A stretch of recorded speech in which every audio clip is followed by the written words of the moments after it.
Gracias, Desiree.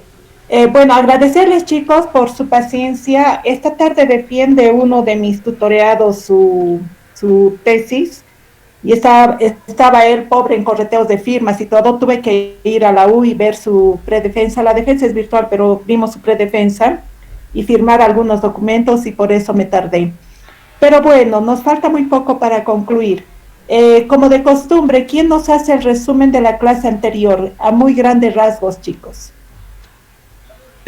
Sí, licenciada. Bueno, a grandes rasgos vimos la fórmula de la elasticidad para el precio de la demanda. Vimos los casos especiales que pueden existir. Eh, Luego vimos la elasticidad del ingreso de la demanda y concluimos viendo la tabla de Engel, el gráfico de Engel.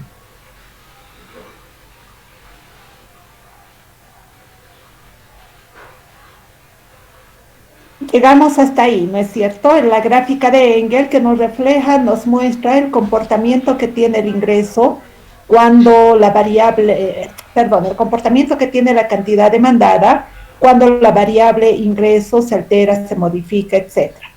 Hoy vamos a ver, jóvenes,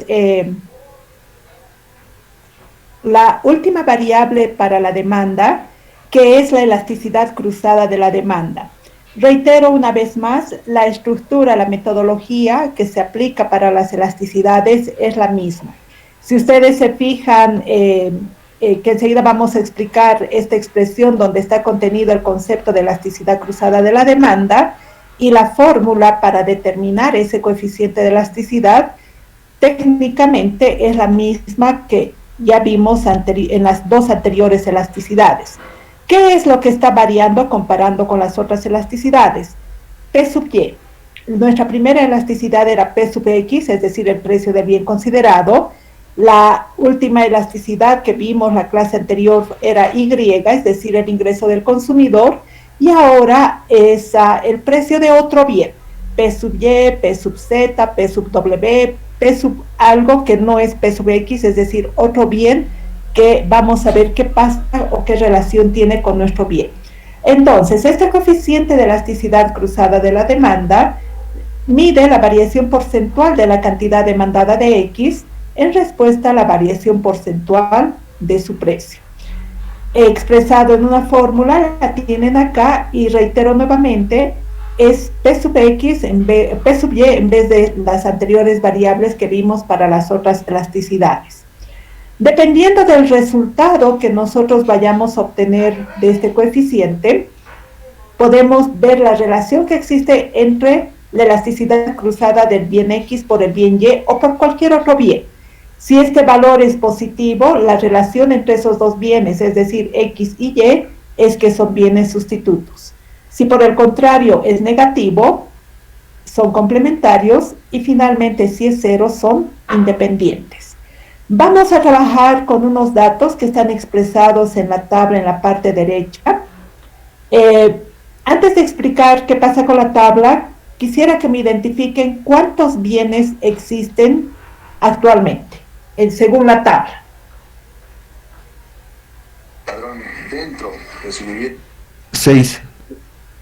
6. ¿Están de acuerdo, chicos? 6. Sí, sí. No, 4. Son 4 bienes. El bien X, el bien Y, el bien Z y el bien W. Son 4. Ahora, lo que vamos a encontrar nosotros es la elasticidad cruzada del bien X por el bien Y, luego del bien X por el bien Z y finalmente del bien X por el bien W. Para lo cual nos han dado como datos una situación inicial y una situación final. Vean que el precio y la cantidad demandada no llevan ningún subíndice porque el precio, vamos a ver, de X, de Y, se repite X, Z, se repite X y W, y las cantidades exactamente lo mismo, tanto en la situación inicial como en la situación final. Si ustedes advierten en la tabla, el precio de nuestro bien, es decir, de X, no está variando. Por ejemplo, el primer nivel de precio, X20, en la situación inicial, X20 en la situación final. Pero si ustedes se fijan, la cantidad demandada sí está variando. ¿Qué es lo que está variando en esta tabla? El precio del otro bien. por ejemplo, de Y, era 10 en la situación inicial, en la situación final es 15. Sabemos que si el precio de un bien sube, la cantidad demandada baja. Entonces, solamente les estoy explicando qué pasa X y Y. Entonces, debido a esa respuesta de precio de Y y su respectiva cantidad demandada de Y, es que la cantidad demandada de nuestro bien ha variado, pero no porque el precio de nuestro bien se haya modificado, sino el precio de otro bien. Vamos a aplicar la fórmula, jóvenes, esta que tienen en recuadro, que es la tercera vez ya que estamos aplicando. Y aquí tenemos, esta Y va a cambiar, este P sub Y va a cambiar por P sub Z cuando hagamos X con Z y PW cuando hagamos XW. Entonces, la elasticidad cruzada de X por Y me dice incremento de la cantidad demandada de 500 en la situación inicial a 700 en la situación final, se está incrementando en 200. Me dice incremento de precio del otro bien, P sub Y en el primer caso, de 10 se está incrementando a 15, por tanto el incremento es 5. P sub Y siempre del punto de partida 10, cantidad demandada de X del punto de partida 500. Operaciones básicas de multiplicación y división, tenemos la elasticidad cruzada del bien X por el bien Y de 0,8 positivo.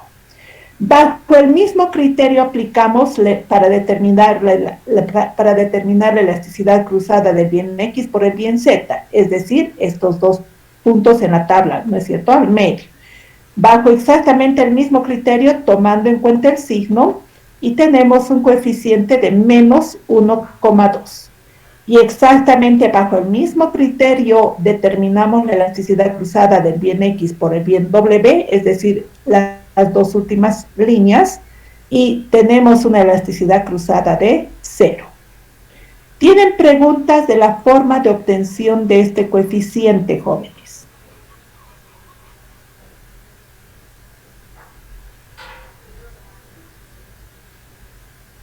Ok.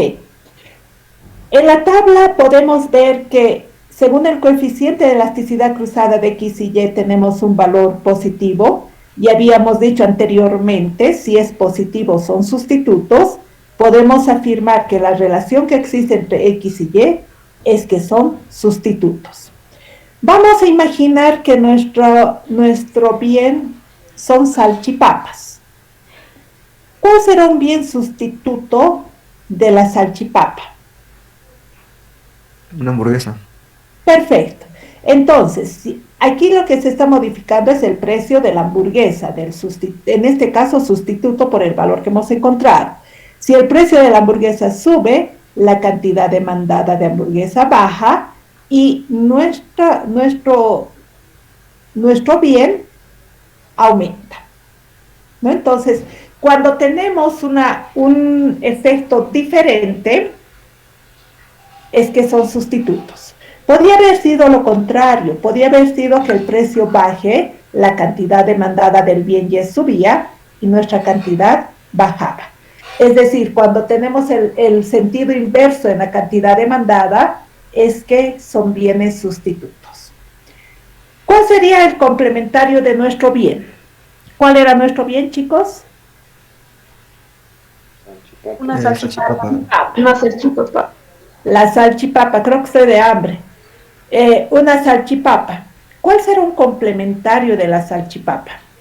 No me digan la salchi o la papa, ¿no? Porque en conjunto es salchipapa. Los aderezos. ¿Refresco? Ya, un refresco. Entonces, el precio del refresco sube, la cantidad de refresco baja, y vean que de nuestro bien también va en el mismo sentido, ¿no? Entonces, la relación entre X y Z por el coeficiente negativo que nos da es que son bienes complementarios. Siempre van en el mismo sentido. Ambas bajan o ambas suben, en este caso bajan. Y aquí hay un efecto, en realidad aquí no hay efecto. El otro bien W, lo que fuera, que no es ni sustituto ni complementario, sí modifica su cantidad demandada, pero no afecta en la nuestra. Eso significa que es un bien que no tiene absolutamente ninguna relación con nuestro bien, que no lo podemos ni sustituir ni complementar. ¿Qué ejemplos me darían, chicos? Algo que nada que ver con la salchipapa. Lapiceros.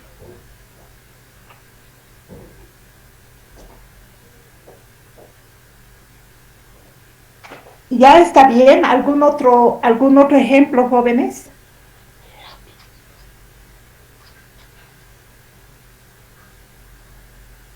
Algo que no puedan ni sustituir ni complementar.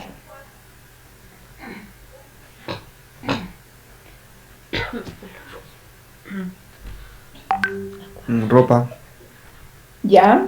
Perfecto. O sea, no voy a decir, ¿no? O sea, ¿quieres una salchipapa o quieres un lapicero? No tiene sentido. En ese caso no se pueden ni sustituir. Tampoco puedo decir, a tu salchipapa le pongo algo de lapiceros, o sea, algo que nada que ver. Ahora, chicos, recordemos siempre que el análisis de las elasticidades las hace el productor. ¿Para qué le interesa, para qué le importa o qué guía al obtener esta elasticidad al productor? Es decir, ¿por qué? Sucede que en algunas ocasiones hay determinados bienes que son, digamos, relativamente difíciles de identificar, básicamente si son complementarios o sustitutos. Por ejemplo, no sé si ustedes se recuerdan, o tal vez fue en otro grupo, pero igual les comento, cuando hablamos nuestro bien café, cuando quisimos colocar el ejemplo de complementario o de sustituto, algunos indicaron leche para complementario, pero también leche para sustituto. Entonces, ¿cómo el productor va a saber si realmente es complementario o si realmente es sustituto? Determinando este coeficiente de elasticidad cruzada con los bienes más cercanos, porque tenemos que ver qué está pasando con los mercados relacionados a nuestro bien, de manera que podrían afectar en nuestra demanda para nuestro bien. Las anteriores elasticidades las habíamos reflejado en gráficas, sin embargo, este tipo de elasticidad cruzada no se la va a reflejar en una gráfica. Este tipo de elasticidad cruzada va a ser, se necesita no un sistema plano cartesiano de X y Y, sino se necesita más que tridimensional porque tenemos para graficar, por ejemplo, la primera relación de X y Y, necesitamos el precio de X, el precio de Y, cantidad demandada de X, cantidad demandada de Y. Entonces, no existe una gráfica para este tipo de elasticidad. ¿Alguna pregunta, jóvenes? ¿Alguna inquietud?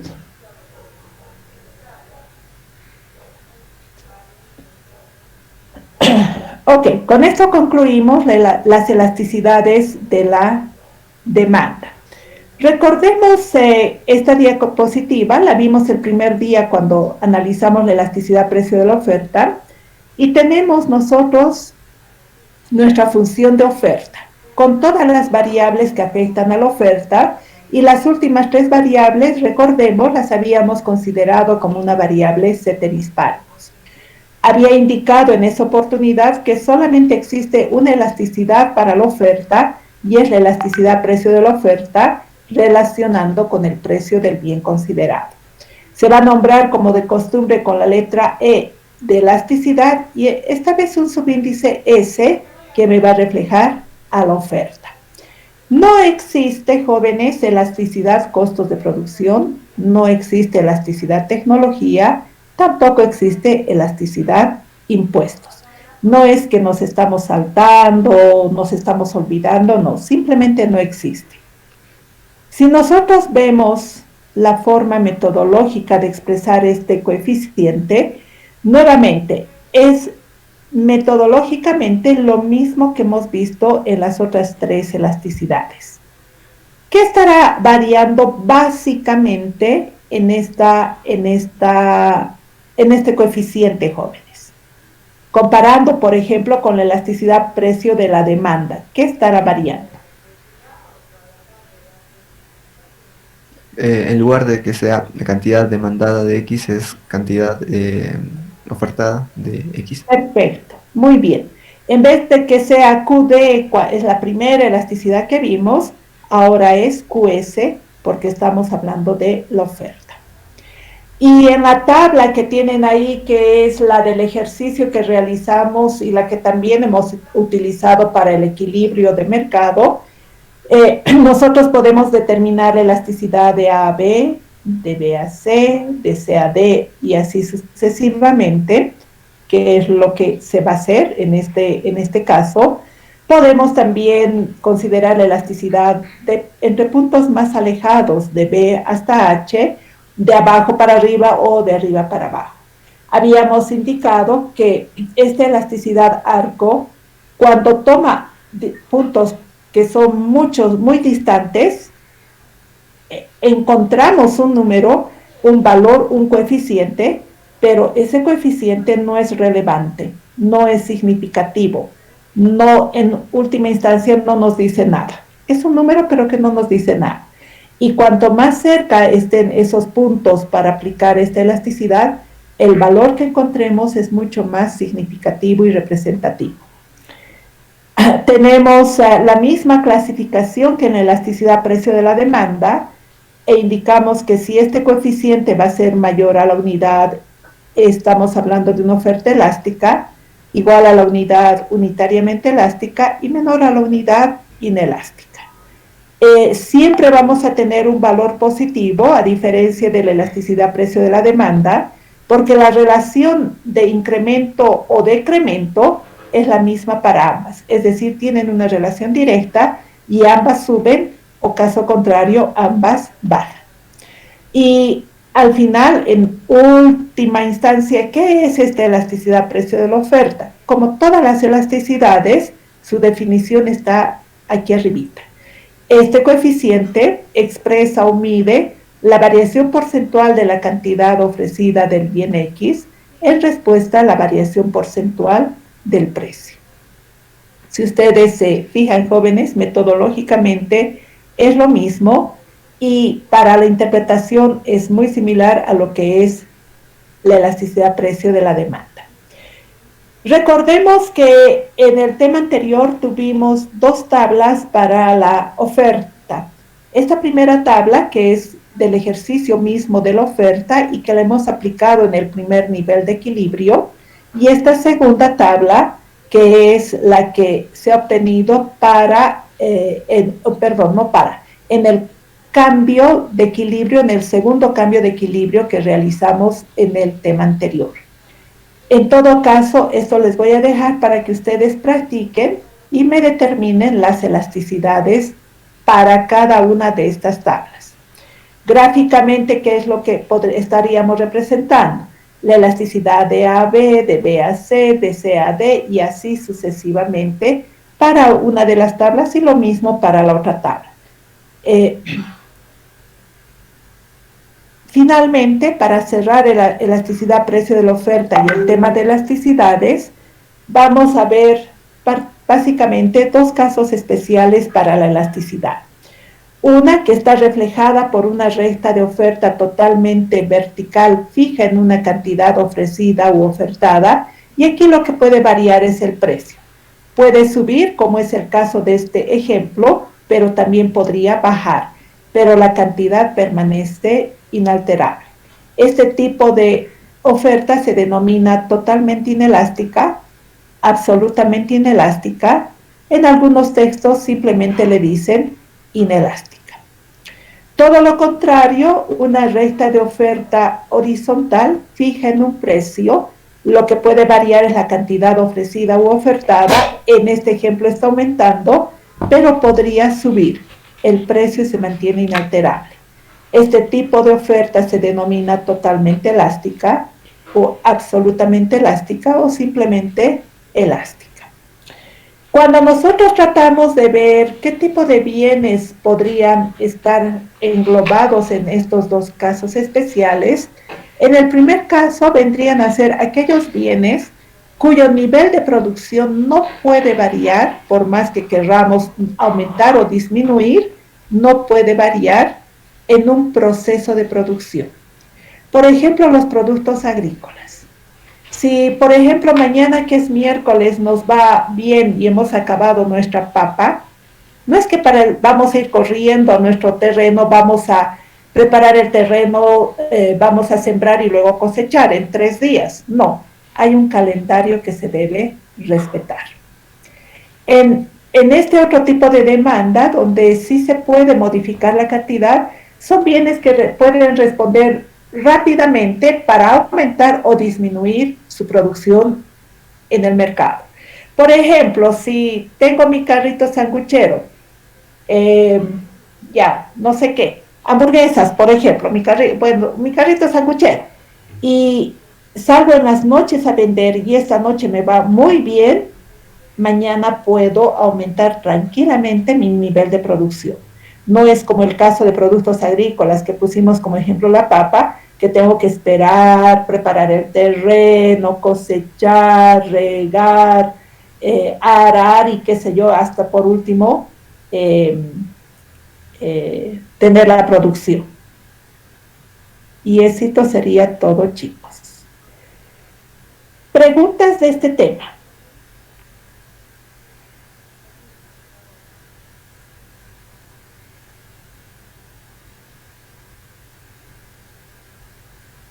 Ok, jóvenes. Nos falta un tema que es bastante corto, que lo vamos a ver el día de mañana. De todas formas, aquellos compañeros que han ido revisando el Classroom, ya les he subido tanto este tema como el tema de estructuras de mercado. Les he subido videos para que vean y para que tengan su control. El día de mañana, jóvenes, vamos a terminar nuestro material para el primer parcial. Asumo que han repasado, asumo que han hecho ejercicios, etc. Por tanto, mañana vamos a despejar dudas que hubieran y el día martes estarían dando su primer parcial. ¿Tienen alguna consulta, jóvenes? No, Alicia, está claro. Ok, chicos. Muchas gracias nuevamente por su paciencia y por haber esperado. Y nos vamos a ver el día de mañana, chicos. Hasta mañana, jóvenes. Hasta Hasta mañana, mañana. licenciada. Hasta mañana, Alicia. Hasta mañana, Alicia.